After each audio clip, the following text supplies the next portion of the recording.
Good morning student, welcome back to our channel Pragati NCERT tutorial में। कैसे हैं आप सब लोग? आई होप कि आप सब लोग बहुत अच्छे होंगे, मस्त होंगे और स्वस्थ होंगे, अपनी पढ़ाई अच्छे से कर रहे होंगे।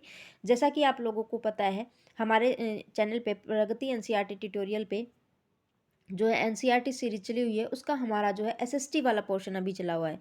तो उसमें हम अभी जो 7th क्लास की हमारी हिस्ट्री है, सिविक्स और ज्योग्राफी तो हमारी कंप्लीट हो चुकी है। जो नया स्टूडेंट जुड़ रहा है तो उसको मैं बता रही हूँ कि जो हमारी 6th क्लास है वो भी कंप्लीट हो चुकी है, और 7th क्लास की ज्योग्राफी और सिविक्स दोनों कंप्लीट हो चुके हैं। ठीक है, अभी हिस्ट्री चली हुई है 7th क्लास की। तो 7th क्लास की हिस्ट्री में आज हम 7वें अध्याय पे आए हुए हैं। तो आज हम करेंगे 7वां अध्याय, क्षेत्रीय संस्कृतियों का निर्माण। ठीक है, और जो नया स्टूडेंट जुड़ रहा है उसको मैं कहना चाहूँगी कि पीछे वाली जो वीडियोस हैं उनको ज़रूर एक बार जाके देखें और अच्छे से एक बार उनको पढ़ के आएँ, तभी हमें आगे की चीज़ें जो हैं समझ आएंगी। और चैनल को सब्सक्राइब करें, बेल आइकन को प्रेस करें, जिससे आपको नोटिफिकेशन टाइम से मिलती रहेगी। ठीक है, तो चलिए शुरू करते हैं आज हमारा क्षेत्रीय संस्कृतियों का निर्माण। लोगों का वर्णन करने का एक सबसे सामान्य तरीका है उनकी जो है बोलचाल की भाषा में उन्हें परिभाषित करना। जब हम किसी व्यक्ति को तमिल या उड़िया कहते हैं तो आमतौर पर इसका अर्थ होता है कि वह तमिल अथवा उड़िया भाषा बोलता होगा और तमिलनाडु या उड़ीसा में रहता होगा। इसी तरह से हम प्रत्येक क्षेत्र को कुछ खास किस्म के भोजन, वस्त्र, काव्य, नृत्य, संगीत और चित्रकला से जोड़ा करते हैं। कभी कभी हम इन अस्मिताओं को मानकर चलते हैं और सोचते हैं कि ये युग युगांतरों में अस्तित्व में हैं, किंतु भिन्न भिन्न क्षेत्रों के बीच विभाजक सीमाओं के बनने के समय भूमिका रही है, जिन्हें हम आज क्षेत्रीय संस्कृतियां समझते हैं। वे समय के साथ साथ बदलती हैं और सच तो यह है कि आज भी वह बदल रही हैं। ये क्षेत्रीय एक सेकेंड देखिए, ये क्षेत्रीय संस्कृतियां जटिल प्रक्रिया से विकसित हुई है। इस प्रक्रिया के तहत स्थानीय परंपराओं और उपमहाद्वीप के अन्य भागों के विचार के आदान प्रदान ने एक दूसरे को संपन्न बनाया है। जैसा कि हम देखेंगे कि कुछ परंपराएं तो कुछ विशेष क्षेत्रों में की अपनी है, जबकि कुछ अन्य भिन्न भिन्न क्षेत्रों से एक समान प्रतीत होती हैं। परंतु इसके अतिरिक्त कुछ अन्य परंपराएं एक खास इलाके के पुराने रीति रिवाज से तो निकली हैं, परंतु अन्य क्षेत्रों में जाकर उन्होंने एक नया रूप ले लिया है। तो चलिए नेक्स्ट हेडिंग हमारी है चेर और मलयालम भाषा का विकास। इसके बारे में हम पढ़ेंगे, चेर और मलयालम भाषा का विकास। आइए भाषा और क्षेत्र के बीच अंतर्संबंध के एक उदाहरण से अपना विश्लेषण आरंभ करें। महोदयपुरम का चेर राज्य, जो महोदयपुरम का चेर राज्य है, प्रायद्वीपीय के दक्षिण पश्चिमी भाग में है। कहाँ है? प्रायद्वीप के दक्षिण पश्चिमी भाग में, जो आज के केरल राज्य का एक हिस्सा है। 9वीं शताब्दी में स्थापित किया गया। कौन सी शताब्दी में? 9वीं शताब्दी में। संभवतः मलयालम भाषा इस इलाके में बोली जाती थी। कौन सी भाषा? मलयालम भाषा बोली जाती थी। ठीक है, शासकों ने मलयालम भाषा एक लिपि का प्रयोग करने में अपने अभिलेखों में किया। लिपि भाषा का प्रयोग अपने अभिलेखों में किया। ठीक है, ये मलयालम में रचित आरंभिक केरल की एक अभिलेख दिखाई गई है इधर। ठीक है, चलिए। वस्तुतः इस भाषा का प्रयोग उपमहाद्वीप के सरकारी अभिलेखों में किसी क्षेत्रीय भाषा के प्रयोग के सबसे पहले उदाहरण में से एक है। साथ साथ चेर लोगों ने संस्कृत की परंपराओं से भी बहुत कुछ ग्रहण किया। केरल का मंदिर रंगमंच, जिसकी परंपरा इस युग तक खोजी जा सकती है, संस्कृत के महाकाव्यों पर आधारित था। मलयालम भाषा की पहली साहित्यिक कृतियां, जो लगभग 12वीं शताब्दी की बताई जाती है, प्रत्यक्ष रूप से संस्कृत की ऋणी है। यह भी एक काफी रोचक तथ्य है कि 14वीं शताब्दी का एक ग्रंथ लीला तिलकम, कौन सा? लीला तिलकम, जो व्याकरण तथा काव्य शास्त्र विशेषज्ञ है, मणि परवालम शैली में लिखा गया था। जो लीला तिलकम कौन सी शैली में लिखा गया? मणि परवालम शैली में। मणि परवालम शैली का अर्थ है, मणि परवालम का अर्थ है, शाब्दिक अर्थ क्या है? हीरा और मूंगा। क्या है मणि परवालम का अर्थ? हीरा और मूंगा, जो यहाँ दो भाषाओं संस्कृत तथा क्षेत्रीय भाषा के साथ साथ प्रयोग की ओर संकेत करता है। ठीक है, चलिए नेक्स्ट हेडिंग हमारी है शासक और धार्मिक परंपराएं जगन्नाथी संप्रदाय, इसके बारे में हम पढ़ेंगे। ठीक है, यहाँ पे देखिए बालभद्रा, सुभद्रा और जगन्नाथ की लघु मूर्तियां तालपत्र की पांडुलिपि उड़ीसा, ये इधर दिखाई गई है जो ये वाली। ठीक है, चलिए अन्य क्षेत्रों में क्षेत्रीय संस्कृति क्षेत्रीय धार्मिक परंपराओं से विकसित हुई थी। इस प्रक्रिया का सर्वोत्तम उदाहरण है पूरी उड़िया में जगन्नाथ का संप्रदाय। जगन्नाथ का शाब्दिक अर्थ है दुनिया का मालिक। जगन्नाथ का शाब्दिक अर्थ क्या है? दुनिया का मालिक, जो विष्णु का पर्यायवाची है। आज एक जगन्नाथ की काष्ठ प्रतिमा स्थानीय जनजातीय लोगों द्वारा बनाई जाती है। जिससे यह तात्पर्य निकलता है कि जगन्नाथ मूलतः एक स्थानीय देवता थे, जिन्हें आगे चलकर विष्णु का रूप मान लिया गया। जगन्नाथ क्या थे? एक स्थानीय देवता थे, जिन्हें आगे चलकर विष्णु का रूप मान लिया गया। ठीक है, 12वीं शताब्दी में गंग वंश के एक अत्यंत प्रतापी राजा अंतरवर्मन ने जो पुरी में पुरुषोत्तम जगन्नाथ के लिए एक मंदिर बनवाने का निश्चय किया। उसके बाद 1230 में राजा अनंग भीम तृतीय ने अपना राज्य पुरुषोत्तम जगन्नाथ को अर्पित कर दिया और स्वयं को जगन्नाथ का प्रतिनियुक्ति घोषित कर दिया। तो किसने किया अपने आप को जगन्नाथ का प्रतिनियुक्ति घोषित? अनंग भीम ने। जो अनंग भीम तृतीय थे, अपना राज्य पुरुषोत्तम जगन्नाथ को अर्पित कर दिया और स्वयं को जगन्नाथ का प्रतिनियुक्ति घोषित कर दिया। किसने? अनंग भीम ने। ठीक है, याद रखिएगा ये, जगन्नाथ का प्रतिनियुक्ति किसने अपने आप को घोषित किया? अनंग भीम ने। देखिए जो जो इस मंदिर को इस मंदिर को तीर्थ स्थल यानी तीर्थ यात्रा के केंद्र के रूप में महत्व प्राप्त होता गया, सामाजिक तथा राजनीतिक मामलों में भी इनकी सत्ता जो है बढ़ती गई। जिन्होंने भी उड़ीसा को जीता, जैसे मुगल, मराठे, अंग्रेजी ईस्ट इंडिया कंपनी, सब ने जो है इस मंदिर पर अपना नियंत्रण स्थापित करने का प्रयत्न किया। वे सब यह महसूस करते थे कि मंदिर एक नियंत्रण प्राप्त करने के स्थानीय जनता में उनका शासनीय स्वीकार हो जाएगा। ठीक है, तो चलिए नेक्स्ट हेडिंग हमारी है राजपूत और शूरवीरता की परंपराएं, इसके बारे में हम पढ़ेंगे। 19वीं शताब्दी में ब्रिटिश लोग उस क्षेत्र को, जहां आज का अधिकांश राजस्थान स्थित है, राजपूताना कहते थे। इससे यह समझा जा सकता है कि वह एक ऐसा प्रदेश था जहां केरल तथा प्रमुख रूप से राजपूत ही रहा करते थे। लेकिन यह बात आंशिक रूप से ही सत्य है। ऐसे अनेक समूह थे और आज भी हैं जो उत्तरी तथा मध्यवर्ती भारत के अनेक क्षेत्रों में अपने आप को राजपूत कहते हैं। यह भी सच है कि राजस्थान में राजपूतों के अलावा अन्य लोग भी रहते हैं। तथापि अक्सर यह माना जाता है कि राजपूतों ने जो है राजस्थान को एक विशिष्ट संस्कृति प्रदान की है। किन्होंने? राजपूतों ने राजस्थान को एक विशिष्ट संस्कृति जो है प्रदान की है।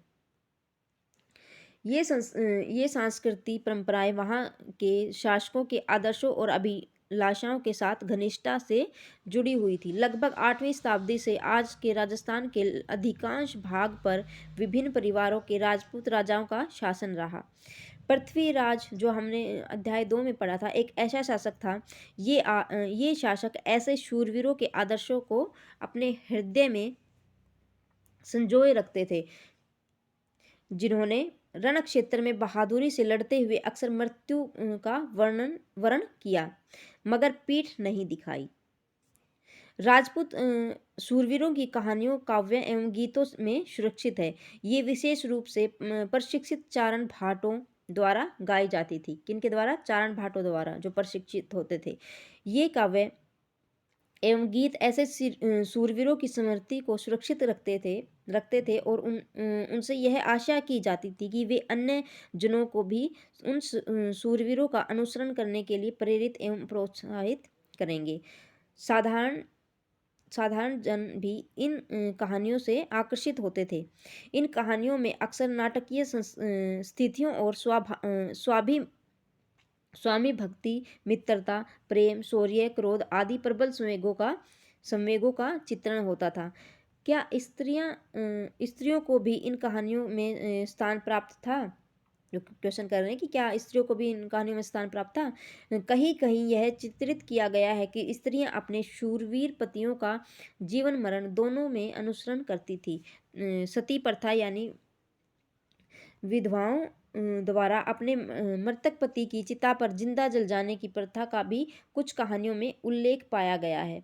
जब भी कोई जो है पुरुष की मृत्यु हो जाती थी तो उनकी जो पत्नियां होती थी, महिला होती थी, उनकी अपने पति की जो चिता होती थी उस पे जिंदा मतलब उस पे जल जाना होता था, उनको जला दिया जाता है। ऐसी कहानियों का भी उल्लेख किया गया है। इस प्रकार जो शूरवीरता के आदर्शों का पालन करते थे उन्हें अक्सर इस आदर्श के लिए अपने जीवन का बलिदान करना होता था। ठीक है, नेक्स्ट हेडिंग हमारी है क्षेत्रीय सीमांतों से परे कथक नृत्य की कहानी। ठीक है, चलिए देखते हैं। यदि शूरवीरता की परंपराएं भिन्न भिन्न क्षेत्रों में भिन्न भिन्न रूपों में मिल सकती है तो नृत्य के विषय में भी यह सच है। आइए नृत्य के एक रूप कथक के इतिहास को देखें। यह नृत्य शैली उत्तर भारत के अनेक भागों में जुड़ी है। कथक शब्द का अर्थ कथा शब्द से निकला है। कथक शब्द का अर्थ जो है कथा शब्द से निकला है, जिसका प्रयोग संस्कृत तथा अन्य भाषाओं में कहानियों के लिए किया जाता है। कथक मूल रूप से उत्तर भारत के मंदिरों में कथा यानी कहानी सुनाने वालों को एक जाति कहानी सुनाने वालों की एक जाति थी। ये कथाकार अपने हाव भाव तथा संगीत से अपने कथावाचन को अलंकृत करते थे। ठीक है, हाव भाव और कथावाचक से। 15वीं तथा 16वीं शताब्दी में भक्ति आंदोलन के प्रसार के साथ साथ कथक एक विशिष्ट नृत्य शैली का रूप धारण करने लगा। राधा कृष्ण के पौराणिक आख्यान, कहानियां, लोक नाट्य, एक सेकंड देखिए, लोक नाट्य के रूप में प्रस्तुत किए जाते थे, जिन्हें रासलीला कहा जाता था। क्या कहते थे? जिन्हें रासलीला कहा जाता था। रासलीला में लोक नृत्य के साथ कथक कथाकार के मूल हाव भाव से भी जुड़े होते थे। ठीक है, तो अगर स्टूडेंट आपको वीडियो अच्छी लग रही है तो वीडियो को लाइक ज़रूर करें, अपने दोस्तों के साथ शेयर करें, कमेंट करके ज़रूर बताएं। अगर आपको कुछ और नया चाहिए है या फिर कोई कमी है उसको हम इम्प्रूव कर सकते हैं, उसके बारे में ज़रूर बताएं। ठीक है, तो आपके फीडबैक की बहुत ज़रूरत है अभी। ठीक है, तो चलिए बताइए हमें। चलिए नेक्स्ट यहाँ से शुरू करते हैं। मुगल बादशाहों और उनके अभिजातों के शासनकाल में कथक नृत्य राजदरबार में प्रस्तुत किया जाता था, जहां इस नृत्य ने अपने वर्तमान अभिलक्षण अर्जित किए और वह एक विशिष्ट नृत्य शैली के रूप में विकसित हो गया। आगे चलकर यह दो परंपराओं अर्थात घरानों में फूला फला। राजस्थान, जयपुर के दरबारों में और लखनऊ में, कहाँ कहाँ जो राजस्थान में जो जयपुर है उनके राज दरबारों में और लखनऊ में। अवध के अंतिम नवाब वाजिद अली जो है शाह के संरक्षण में यह एक प्रमुख कला के रूप में उभरा। 1850 से 1875 के दौरान यह नृत्य शैली के रूप में इन दो क्षेत्रों में ही नहीं बल्कि आज के पंजाब, हरियाणा, जम्मू कश्मीर, बिहार तथा मध्य प्रदेश के निकटवर्ती इलाकों में भी पक्के तौर पर संस्थापित हो गया। देखिए,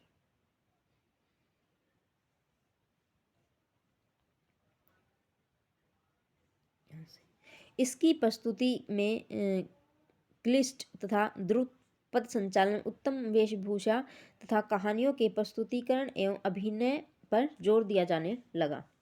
ऐसे देखते देखिए, अनेक अन्य सांस्कृतिक गतिविधियों की तरह कथक को भी 19वीं तथा 20वीं शताब्दी में अधिकांश ब्रिटिश प्रशासकों ने नापसंद किया। फिर भी यह जीवित बचा रहा और गणिकाओं द्वारा पेश किया जाता रहा। स्वतंत्रता की प्राप्ति के बाद तो देश में इसे 6 शास्त्रीय नृत्य रूपों में मान्यता मिल गई। यहाँ से देखते हैं श्रेणय शास्त्रीय, इसके बारे में ऐतिहासिक रूप से इस शब्द का तात्पर्य कला और साहित्य की उन महान कृतियों से है जिनकी रचना 5वीं तथा चौथी शताब्दी ईस्वी पूर्व में प्राचीन यूनान में की गई। यही वह काल था जब यूनान में एथेंस उन्नति करते करते एक अत्यंत उत्कृष्ट स्थिति पर पहुंच गया था। एथेंस की यह उन्नत स्थिति निकट और मध्य पूर्व से भारतीय सीमा पर सिकंदर की विजयों तक बनी रही। स्रोत इतिहास का शब्दकोश विद्यालयों में के लिए जैसे त्रिभाषी एनसीईआरटी, ठीक है। तो यहाँ से देखते हैं।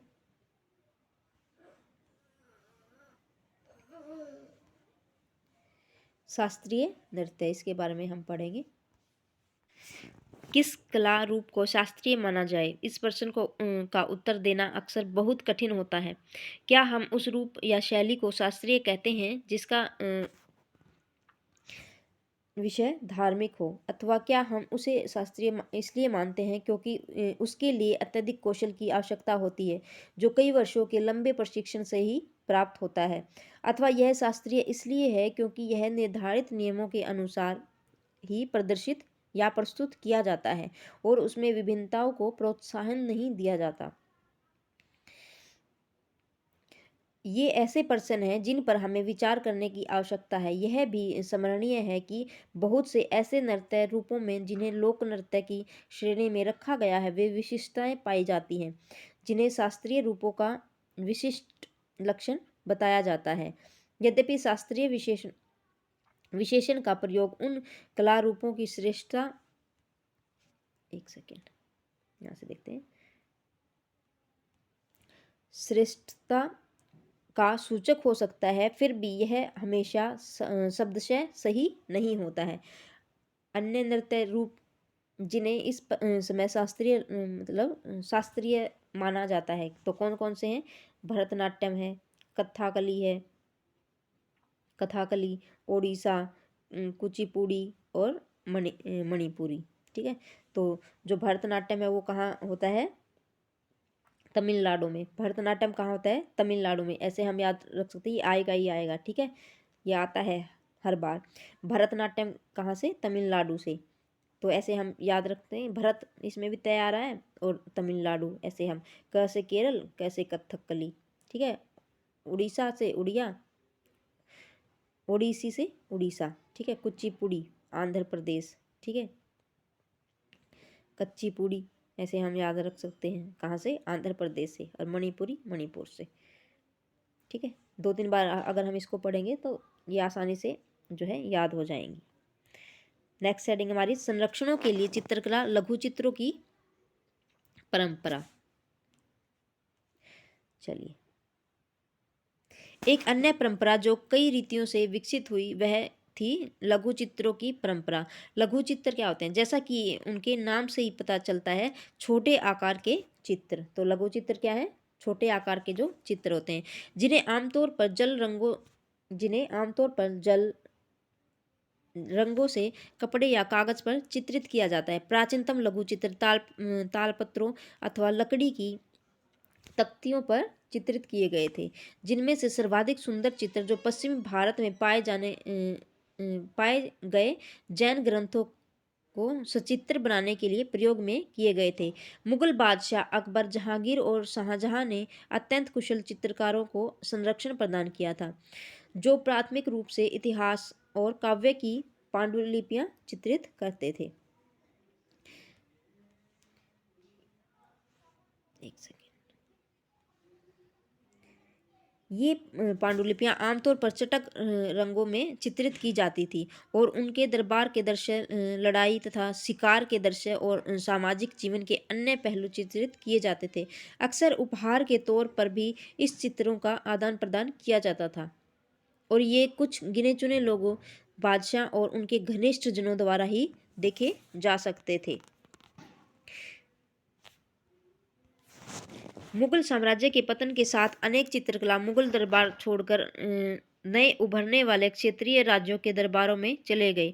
परिणाम स्वरूप मुगलों की कलात्मक रुचियों ने दक्षिण के क्षेत्रीय दरबारों को और राजस्थान के राजपूती राज दरबारों को प्रभावित किया, लेकिन इसके साथ ही उन्होंने अपनी विशिष्ट विशेषताओं को सुरक्षित रखा और उनका विकास भी किया। मुगल उदाहरणों का अनुसरण करते हुए शासकों तथा उनके दरबारों के दृश्य चित्रित किए जाने लगे। इनके साथ साथ मेवाड़, जोधपुर, बूंदी, कोटा और किशनगढ़ जैसे क्षेत्र केंद्रों में पौराणिक कथाओं तथा काव्यों के विषयों का चित्रण जो है बराबर जारी रहा।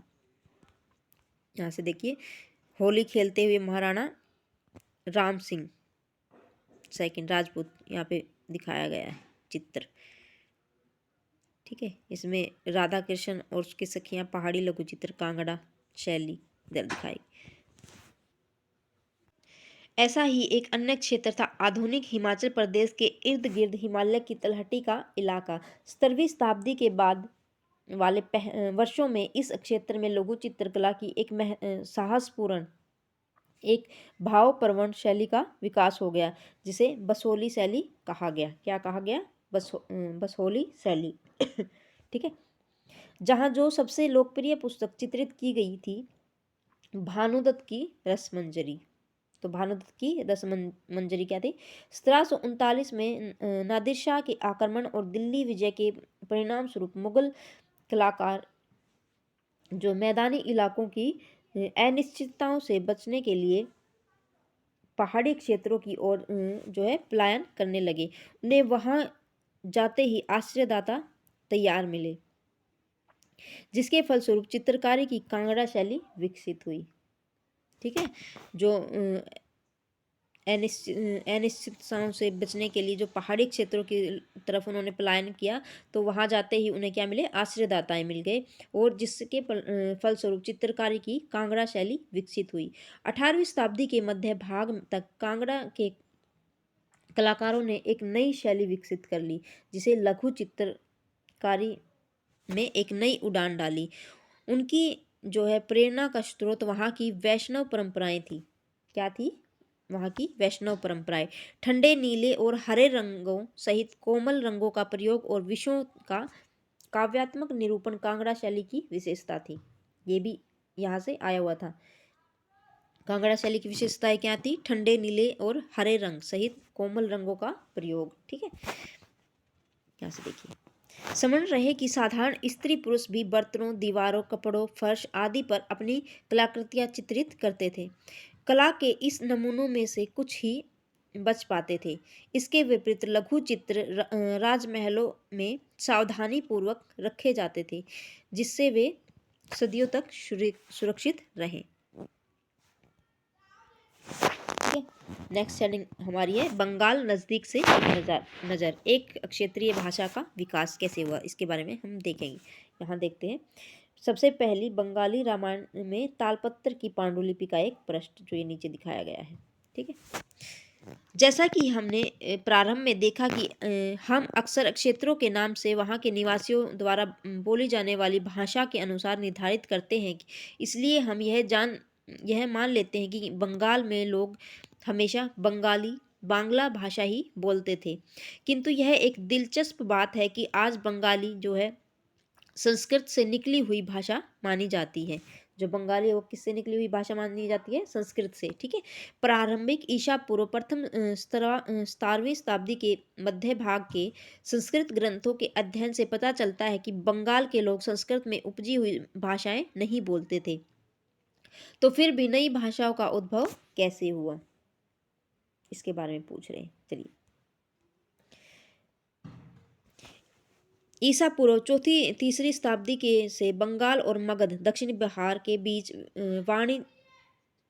वाणिज्यिक संबंध स्थापित होने लगे थे, जिसके कारण संभवतः संस्कृत का प्रभाव बढ़ गया होगा।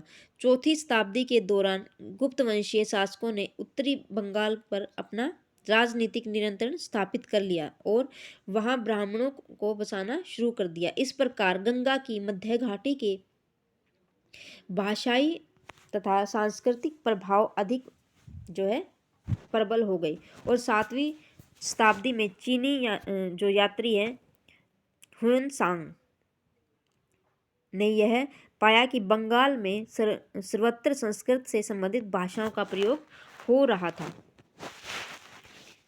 8वीं शताब्दी में पाल शासकों के अंतर्गत एक क्षेत्रीय राज्य का उद्भव हो गया। चौदहवीं से 16वीं शताब्दी के बीच बंगाल पर सुल्तानों का शासन रहा, जो दिल्ली में स्थित शासकों में से स्वतंत्र थे, जो हमने अध्याय 3 में पढ़ा। ठीक है। 1586 में जब अकबर ने इस प्रदेश बंगाल को जीत लिया तो उसे सूबा माना जाने लगा। उस समय प्रशासन की भाषा को फारसी, मतलब जो प्रशासन की भाषा वो कैसी थी, फारसी थी, लेकिन बंगाली एक अक्षेत्रीय भाषा के रूप में विकसित हो रही थी। वस्तुतः 15वीं शताब्दी तक आते आते उपभाषाओं तथा बोलियों का बंगाली समूह एक जो है सामान्य साहित्यिक भाषा के द्वारा एकबद्ध हो गया। यह साहित्यिक भाषा उस क्षेत्र के पश्चिम भाग की बोलचाल की भाषा थी जिसे अब पश्चिमी बंगाल कहा जाता था।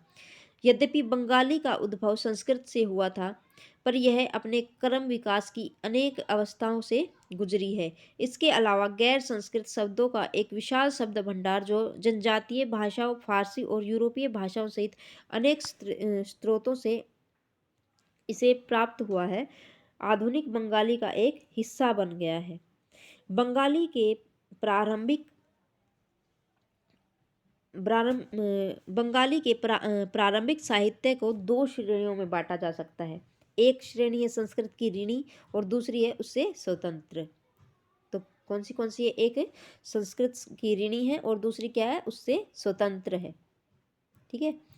पहली श्रेणी में संस्कृत महाकाव्यों के अनुवाद, मंगल काव्य, शाब्दिक अर्थों में शुभ यानी मांगलिक काव्य जो स्थानीय देवी देवताओं से संबंधित है, और भक्ति साहित्य जैसे गौड़ीय वैष्णव आंदोलन ने के नेता श्री चैतन्य देव की जीवनियां हैं। दूसरी श्रेणी में जो है नाथ साहित्य शामिल है, जैसे मैनामती, गोपीचंद्र के गीत, धर्म ठाकुर की पूजा से संबंधित कहानियां, परिकथाएं, लोक कथाएं और गाथा गीत। ठीक है, यहाँ से देखते हैं मैनामती, गोपीचंद्र और धर्म ठाकुर। नाथ लोग जो है सन्यासी होते थे जो तरह तरह की योगिक क्रियाएं करते थे। यह गीत विशेष जो अक्सर अभिनीत किया जाता था, यह बताता है कि रानी जो मैनामती ने अपने पुत्र चंद्र को अपने अनेक बाधाओं के समक्ष संन्यास का मार्ग अपनाने के लिए किस प्रकार जो है प्रोत्साहित किया था। धर्म ठाकुर एक अक्षेत्रीय लोकप्रिय देव हैं जिसकी पूजा अक्सर एक पत्थर या काठ की मूर्तियों के रूप में की जाती है। यहाँ से देखिए, पहली श्रेणी के ग्रंथों का काल निर्णय करना अपेक्षाकृत सरल है, क्योंकि ऐसी अनेक पांडुलिपियां पाई गई हैं जिनमें यह इंगित किया गया है कि उनकी रचना 15वीं शताब्दी के उत्तरार्ध और 18वीं शताब्दी के मध्य भाग के बीच की गई थी। दूसरी श्रेणी की कृतियां मौखिक रूप से कही सुनी जाती थी, इसलिए उनका काल जो है निर्णय सही नहीं किया जा सकता था। वे खासतौर पर पूर्वी बंगाल में लोकप्रिय थी, जहां ब्राह्मणों का प्रभाव अपेक्षाकृत कम था। ठीक है, नेक्स्ट हेडिंग हमारी है पीर और मंदिर। यहाँ से देखते हैं, फारसी भाषा का शब्द है जो पीर है, जिसका अर्थ आध्यात्मिक मार्गदर्शक है। ठीक है, पीर क्या है? एक जो है फारसी शब्द है जिसका अर्थ क्या है? आध्यात्मिक मार्गदर्शक। पीर और मंदिर, इसके बारे में हम पढ़ेंगे। 16वीं शताब्दी से लोगों ने बड़ी संख्या में पश्चिम बंगाल के कम उपजाऊ क्षेत्रों को छोड़कर दक्षिण पूर्वी बंगाल में जंगली तथा दलदली इलाकों में प्रवास करना शुरू कर दिया था। जो वे पूर्व की ओर बढ़ते गए, वे जंगलों को साफ करके भूमि में धान की खेती करने लगे। स्ने मतलब धीरे धीरे स्थानीय मछुआ जो है तथा स्थानांतरित खेती करने वाले लोग जो अक्सर जनजातीय किसानों के एक समुदाय से मिल गए। इन दिनों बंगाल पर मुगलों का नियंत्रण स्थापित हो गया था, जिन्होंने पूर्वी डेल्टा प्रदेश के केंद्रीय भाग में स्थित ढाका नगर में अपनी राजधानी स्थापित की। अधिकारी और कर्मचारी लोग भूमि प्राप्त करके अक्सर उस पर मस्जिदें बना लेते थे, जो इन इलाकों में धार्मिक रूपांतरण के केंद्रों के रूप में काम आती थी। ठीक है, प्रारंभ में बाहर से आकर यहाँ बसने वाले लोग इन अस्थिर परिस्थितियों में रहने के लिए कुछ व्यवस्थाएं तथा आश्वासन चाहते थे। ये सुख सुविधाएं तथा आश्वासन जिन्हें उन्हें समुदाय के नेताओं ने प्रदान की। ये नेता शिक्षकों और निर्णायकों की भूमिकाएं जो है अदा करते थे। कभी कभी ऐसा समझा जाता था कि इन नेताओं के पास अलौकिक शक्तियां हैं। स्नेह और आदर से लोग इन्हें पीर कहा करते थे। ठीक है। इस पीर श्रेणी में संत या सूफी और अन्य धार्मिक महानुभाव, साहसी, उपनिवेशी, देवत्व प्राप्त सैनिक एवं योद्धा, विभिन्न हिंदू एवं बौद्ध देवी देवताओं और यहाँ तक कि जीवात्माएं भी शामिल थे। पीरों की पूजा पद्धतियाँ बहुत ही लोकप्रिय हो गई थी और उनकी मंजारे बंगाल में सर्वत्र पाई जाती थी। बंगाल में 15वीं शताब्दी के बाद वाले वर्षों में मंदिर बनाने का दौर जोरों पर रहा, जो 19वीं शताब्दी में आकर समाप्त हो गया। अध्याय 2 में हमने देखा कि मंदिर और अन्य धार्मिक भवन अक्सर उन व्यक्तियों का समूह द्वारा बनाए जाते थे जो शक्तिशाली बन रहे थे।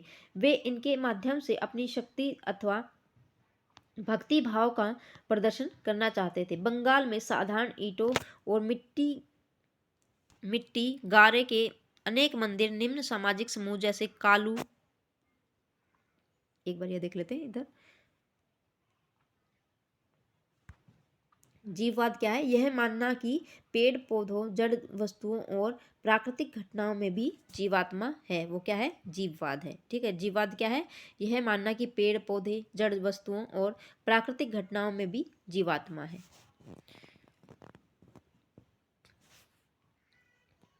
देखिए,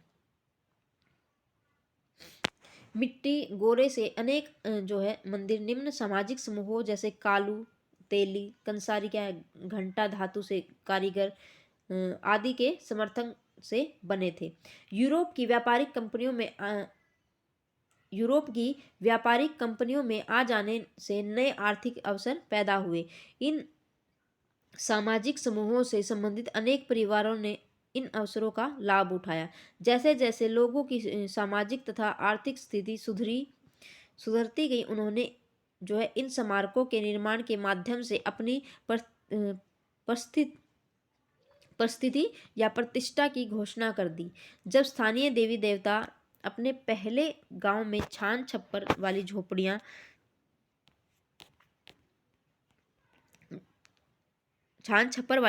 में पूजे जाते थे, को ब्राह्मणों द्वारा मान्यता प्रदान कर दी गई कि उनकी प्रतिमाएं मंदिरों में स्थापित की जाने लगी। ठीक है। इन मंदिरों की शकल या आकृति बंगाल की छप्परदार झोपड़ियों की तरह दो चाला, जिसकी 2 छत होती थी वो दो चाला, जिसकी 4 छत होती थी वो चौचाला। ठीक है। ये नाम से ही पता चला, दो चाला क्या होती थी? 2 छतों वाला, और चौचाला क्या होती थी? 4 छतों वाली जो झोपड़ियाँ होती थी। ठीक है। इसके कारण मंदिरों की स्थापत्य कला में विशिष्ट बंगाली शैली का प्रादुर्भाव हुआ। अपेक्षाकृत अधिक जटिल चौचाला यानी 4 छतों वाली ढांचे में 4 त्रिकोणीय छतें 4 दीवारों में रखी जाती थी, जो ऊपर तिर्यक रेखा का एक बिंदु तक जाती थी। मंदिर आमतौर पर यह एक वर्गाकार चबूतरे पर बनाए जाते थे, जिनके भीतरी भाग में कोई सजावट नहीं होती थी। लेकिन अनेक मंदिरों की बाहरी दीवारें जो है चित्रकारियों, सजावटी टाइलों तथा मिट्टी की पट्टियों से सजी होती थी। कुछ मंदिरों में विशेष रूप से पश्चिमी बंगाल के जो है बांकुरा जिले में विष्णुपुर के मंदिरों में ऐसी सजावटें अत्यंत उत्कृष्ट कोटि तक पहुंच चुकी थी। यहाँ देखिए, मछली भोजन के रूप में एक महिला दिखाई गई है, घरेलू उपयोग के लिए मछली तैयार करते हुए। विशाल लक्ष्मी मंदिर में पक्की मिट्टी का एक फलक, आम बाग, इधर ये दिखाई गई। ठीक है। चलिए, नेक्स्ट हेडिंग हमारी है मछली भोजन के रूप में। परंपरागत भोजन संबंधी आदतें आमतौर पर स्थानीय रूप में उपलब्ध खाद्य पदार्थों पर निर्भर करती है। बंगाल एक नदीय मैदान है। जो बंगाल क्या है? एक नदीय मैदान है। वहाँ पे बहुत सारी नदियाँ हैं, जहाँ मछलियाँ और धान की उपज जो है बहुतायत में होती है, बहुत अधिक मात्रा में होती है।